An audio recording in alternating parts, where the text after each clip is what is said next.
Bienvenue dans le JT de Télémiroir. Dans l'actualité, aujourd'hui, on parle politique avec France Jamais qui dévoile les grandes lignes de son projet pour les régionales de 2010 et les têtes de liste Front National. On évoquera évidemment le conseil municipal qui se tiendra demain samedi à Nîmes. On parlera également des travaux qui s'achèvent au collège Jules Vigne à Beaucaire.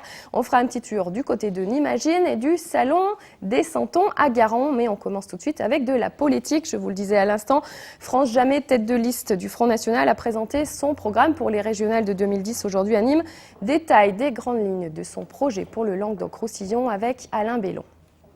Le Front National a débuté sa campagne pour les élections régionales à Perpignan. Sa tête de liste, France Jamais, était présente à Nîmes avec la responsable locale Evelyne Routy afin de présenter son programme basé sur 3 thèmes, avec une parenthèse sur l'agriculture. Les 3 axes principaux qui se déclinent, ce sont moins d'impôts, c'est des coupes drastiques dans les budgets communication, dans le train de vie de la région. Plus de sécurité, c'est la sécurité environnementale, mais au sens incendie, eau, inondation, sécurité sociale, c'est-à-dire un accent en particulier sur de vraies formations qui débouchent sur de vrais métiers, sécurité civile dans les TER notamment, par l'instauration d'une police ferroviaire dans les TER, dans les lycées, avec des caméras de vidéosurveillance. Et puis ensuite, la sécurité économique, c'est le soutien au thermalisme, au tourisme, aux petites entreprises, aux artisans. Le 3e point, les Français d'abord, c'est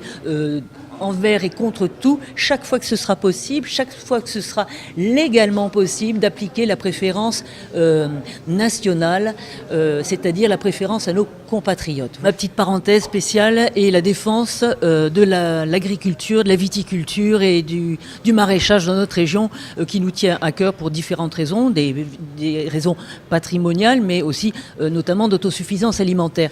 Notre prochain déplacement, c'est sur Bagnoles. Nous allons rencontrer aussi des petits artisans. Moi aussi, sur Nîmes, je vais rencontrer et des commerçants, des mini-surfaces, des patrons de mini-petites surfaces de proximité qui ont des problèmes, mais parce que la population se paupérise et donc les commerçants souffrent automatiquement.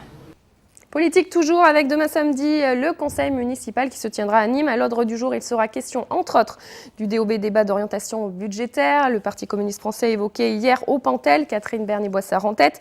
Le poids de la fiscalité à Nîmes avec 31% contre 22,5% au niveau national. Nîmes est la ville en tête pour les villes de sa catégorie. La suppression de la taxe professionnelle annoncée par le gouvernement finit d'envenimer le débat. Un conseil municipal qui s'annonce d'ores et déjà très animé. Demain, samedi 14 novembre, on y reviendra dès lundi, évidemment, dans notre édition du soir à 19h30.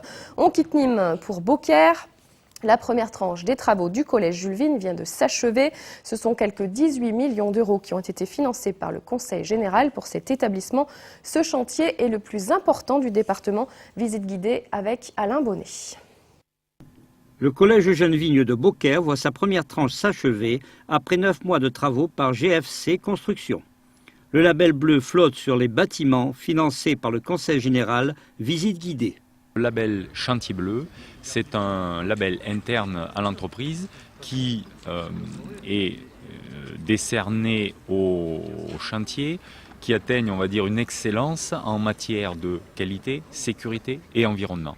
Le Conseil général aura budgétisé ce projet en 2007 à 18,73 millions d'euros pour ce chantier le plus important du département. Malgré la lourde dette de l'État vis-à-vis du département, le président et sa majorité ont souhaité continuer les investissements. Alors c'est vrai que celui-ci c'est un chantier important puisque il est entre 18 et 19 millions d'euros, mais vous n'êtes pas sans savoir qu'il y a aussi le Collège des Oliviers, qu'il y a aussi la bibliothèque départementale, mais qu'il y a aussi, comme vient de finir le Collège de Bagnoles, un certain nombre de réalisations qui prouvent, s'il en était besoin, que le département est un des très gros donneurs d'ordre en la matière dans les bâtiments.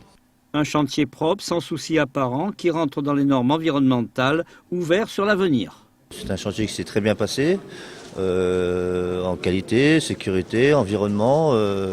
C'est un chantier qui a été très rapide, qui nous a permis de faire en sorte que notre savoir ait été prouvé aujourd'hui par rapport à la qualité de l'ouvrage. C'est un bel outil qui va être offert à nos élèves de Beaucaire. nos élèves qui sont en zone d'éducation prioritaire et qui méritent d'avoir ce bel outil.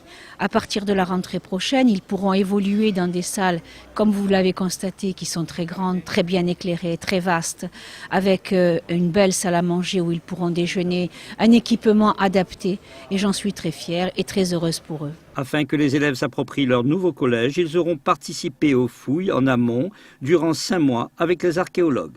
Comme quoi, le passé a rejoint le présent avec de belles perspectives d'avenir. C'est le collège Jules Vigne à Beaucaire. Dans la famille Cissé, je voudrais le fils. Oui, mais lequel? Si Djibril, connu sur les pelouses du monde entier pour son toucher du ballon rond, son frère Abou, lui, se fait connaître par une ligne de vêtements Lions Not Dead, installée à Arles, d'où la famille est originaire. Deux noms connus de Tauromachi, Juan Bautista et Mehdi Savali ont déjà adopté la marque au lion. Nicolas Pinchino. Passionné par la mode depuis l'enfance, dans le clan Cissé, on aime faire des fringues. La famille d'origine arlésienne est toujours installée dans la région, utilise l'emblème de la ville il y a 2 ans pour lancer sa propre marque, Lion is not dead. Aujourd'hui, une quinzaine de boutiques diffusent la marque, mais la notoriété de Djibril Cissé et la passion qui anime ce projet pourraient bien accélérer la popularité du lion. Déjà, Juan Bautista, Samir Petit Prince ou Mehdi Savali, en ambassadeur, portent cette marque. On a commencé quand il était encore à Marseille, donc ça nous a donné ça nous a boosté un petit peu. C'est un projet ambitieux.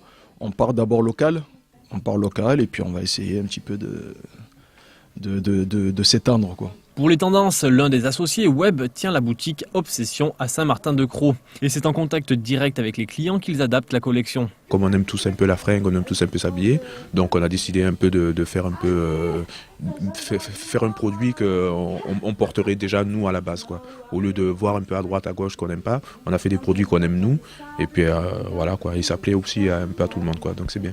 C'est sûr qu'il y avait la conjoncture qui n'était pas favorable. On s'est dit bon, on va y aller doucement, on va regarder. Finalement, en tâtonnant, on s'est rendu compte que ça prenait plus que ce qu'on pensait.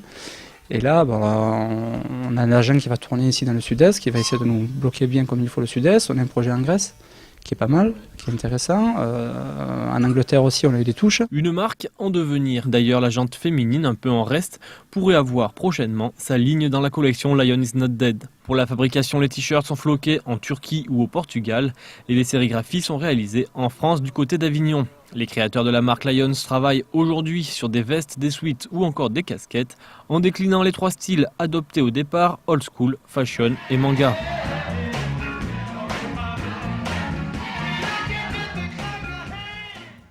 Voilà une marque locale pour faire vivre la région.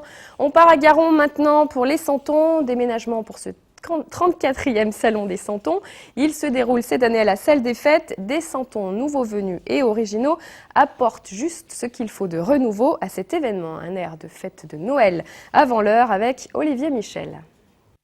Le docteur Yannikopoulos, en 1975, a eu l'idée d'aller chercher quelques santonniers et de leur faire traverser le Rhône. Et depuis, voyez le résultat, ça ne cesse de s'agrandir, de s'embellir, malgré le changement de lieu. Pour cause de rénovation de la mairie, c'est la salle des fêtes de Garon qui accueille cette année le 34e salon des Santons. Un salon qui gagne en mètres linéaires et par là même en nombre de pièces exposées. Des pièces dans la plus pure tradition du Santon de Provence, mais dont certaines offrent un renouveau, comme les Santons dits naïfs. Par exemple, il y a les Santons des Cévennes qui viennent de nous être apportés. Ce sont des petits Santons tout à fait marrants, quoi, qu'on n'a pas l'habitude de voir et qui sont très originaux. Et donc ça change un peu de la coutume, quoi. Ils sont très simples, très naïfs. Vous pensez qu'il y a besoin justement de renouveler l'art du Santon ?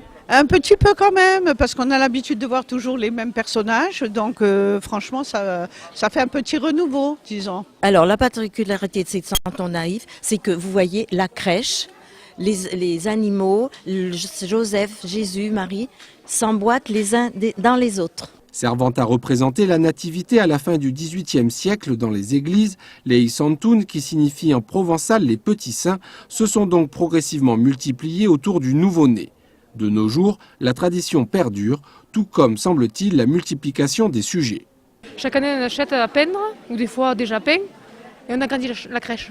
On fouine, on recherche la pièce qui va compléter ce qu'on a déjà. J'en ai, si vous venez chez moi, vous verrez, j'en ai plein. Il faut pousser les murs. Ah, tant que j'en trouverai des nouveaux, je continuerai. Je ne sais pas si un jour je verrai la fin. Je l'ai choisi pour des amis qui vivent en Amérique. Donc ils vont partir aux États-Unis. Voilà, pour leur montrer nos traditions. Le santon de Provence s'exporte donc. Il faut dire qu'il a su évoluer et se décliner en produits dérivés. Voilà les Santons de Garon, 34e festival régional qui se tient donc à Garon. Et maintenant on part du côté de Nimagine, suite du feuilleton du Salon des métiers d'art qui lui se tiendra et se poursuit jusqu'au 15 novembre, qui se tient au Parc des Expositions. On découvre quelques-uns des créateurs parmi les 200 présents sur le salon, luminaires, mobilier insolite, coloré, novateur. Nimagine à découvrir tout de suite avec Olivier Michel, qui nous a fait découvrir d'ailleurs toute la semaine. S'il y a un lieu où le mot créativité prend toute sa signification, c'est bien au salon Nimagine. Force est de parier qu'au détour des allées du Parc Expo, vous vous fendrez d'un « il fallait y penser ». Mais à l'idée, les quelques 200 créateurs ajoutent également un savoir-faire, bien souvent unique et novateur. Cette année encore, le salon confirme le boom de la déco. Pour résumer, je fais des pièces uniques essentiellement, à base effectivement toujours sur une base de mosaïque, mais en mélangeant beaucoup les matières, les couleurs. Voilà, donc on obtient au final une production assez hétéroclite de pièces utilitaires, de pièces décoratives qui peuvent à la fois s'agencer soit dans un intérieur ou aussi bien dans un extérieur.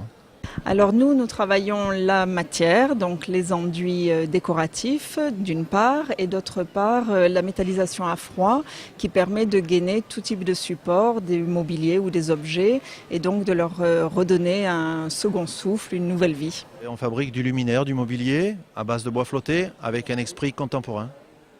L'idée vient d'où? De moi, on va dire. Non, je fais beaucoup de chasse sous-marine et puis ce bois, je le ramassais au bord de mer. J'avais pas vraiment d'idée, mais il y a quelque chose qui passait. Puis ça y est, là, on a trouvé. Preuve du renouveau, chaque année le salon réserve un espace coup de pouce à de jeunes créateurs. Ces derniers ne payent que les frais d'inscription de 175 € et pas la superficie du stand, dont le coût moyen est de 1 200 €. Ça représente l'occasion de tester un grand salon comme ça qui est très cher. Et donc voilà, de voir si on est capable de pouvoir le faire. C'est l'occasion de tester mon produit auprès des visiteurs, voir l'accueil du public. Aujourd'hui, ça me permet de présenter en direct mes créations. Puisque je viens d'un petit village de l'Aveyron et là-bas il n'y a pas le même passage forcément. À l'approche des fêtes de fin d'année, Nimagine offre une multitude d'idées cadeaux, mais n'allez pas dire à son directeur que le salon est un peu l'usine du Père Noël. Alors, le mot usine n'est pas tout à fait approprié parce que justement on fait attention à respecter le côté artisanal, le côté pièce unique et ce n'est pas un salon de fabrication industrielle et ce n'est pas un salon de revendeurs. Les revendeurs, les boutiques de cadeaux viennent voir ce salon pour rencontrer justement des fournisseurs. C'est vraiment un salon de la création. Nimagine ferme ses portes dimanche, à noter une ouverture nocturne ce vendredi jusqu'à 22 h. Voilà, Nimagine, le salon des créateurs, c'est jusqu'au 15 novembre, comme vient de vous le dire Olivier Michel, c'est-à-dire jusqu'à dimanche. On parle maintenant de cirque avec le Cirque Amar qui se tient au Champ de Foire du 13 au 18 novembre. Vous pourrez voir de nombreux numéros, trapèzes, clowns et animaux, dont le tigre blanc qu'Olivier Michel a dompté pour vous, ou presque. Il s'appelle Oscar, a tout juste 6 mois et vient de débarquer au Champ de Foire nîmois. Comme plusieurs de ses congénères, ce tigre du Bengale est à découvrir au zoo du Cirque Amar. Oscar, il est né au mois de juin dans nos quartiers d'hiver. Enfin, quartier d'hiver, c'est dans le jargon du cirque, mais c'était au mois de juin. Rarissime tigre blanc, puisqu'on compte à peu près 200 tigres blancs au monde. Le tigre blanc ne vit pas à l'état sauvage puisque c'est ni plus ni moins qu'une création de l'homme due à une déficience de la mélanine, ce qui permet d'obtenir la pigmentation de la fourrure, d'où ce pelage noir et blanc. Alors là, ce sont des tigres blancs du Bengale. Donc on fait la différence du tigre du Bengale ou du tigre de Sibérie au nombre de rayures. Et le tigre du Bengale est un tout petit peu plus petit que le tigre de Sibérie que l'on présente au cours de notre spectacle. Donc son parrain à Oscar, puisqu'il y a une tradition au cirque, c'est que les naissances c'est un parrain, c'est Vincent Moscato. Mais le cirque Amar, c'est avant tout un spectacle de 2 heures avec orchestre où 30 artistes se relaient et perpétuent la magie d'un cirque qui célèbre ses 85 ans d'existence. C'est un concentré de numéros de haut niveau qui nous proviennent cette année de la République populaire de Chine, avec une troupe de 12 acrobates qui proposera au cours de ce spectacle 3 numéros. La traditionnelle contorsion chinoise, qui est un classique du cirque chinois. Numéro très novateur de trapèze, puisque le trapèze a été remplacé par des élastiques. Donc les athlètes sont à 12 mètres de haut et exécutent des figures propulsées par des élastiques. Donc c'est assez nouveau. On les appelle les élastonautes et ils étaient d'ailleurs présents lors de la cérémonie d'ouverture des JO de Pékin en 2008 pour l'anecdote. Et un numéro d'acrobatie au sol à travers des cerceaux très très fort, puisque médaillé d'or au Festival mondial du cirque de Demain. Les 2500 places du chapiteau ont élu domicile au marché-gare jusqu'au mercredi 18 inclus pour 8 représentations avec un tarif attractif de 9 € la place. Donc voilà, pour voir de jolis spectacles et de beaux animaux, des jolis félins blancs. C'est jusqu'au 18 novembre au Champ de Foire. En bref, maintenant, santé. Demain, samedi, journée mondiale du diabète, comme chaque année depuis 1991. Le mot d'ordre de cette nouvelle édition 2009 est « Comprenez le diabète, prenez-en le contrôle ». Une journée organisée par la Fédération internationale du diabète et soutenue par l'Organisation mondiale de la santé. Et pour en savoir plus sur cette maladie, rendez-vous au CHU Carremo qui se mobilise pour cette journée de sensibilisation. C'est donc demain, samedi 14 novembre, toute la journée.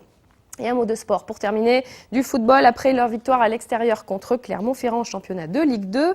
Et pendant la trêve internationale, les Crocos reçoivent Monaco, un match amical ce soir au Costières. Coup d'envoi de cette rencontre à 19h30. Donc il faut y aller, c'est vite, c'est tout de suite. Ce vendredi 13 novembre, allez les Crocos. On parle de ça évidemment à nouveau dans Miroir des Sports lundi. On parle foot également dans Croco Hebdo. Voilà pour l'essentiel donc de l'actualité de ce jour. Vous pourrez voir nos émissions sur notre site www.telemiroir.com et en multidiffusion tout le week-end. Bon week-end à tous et à lundi.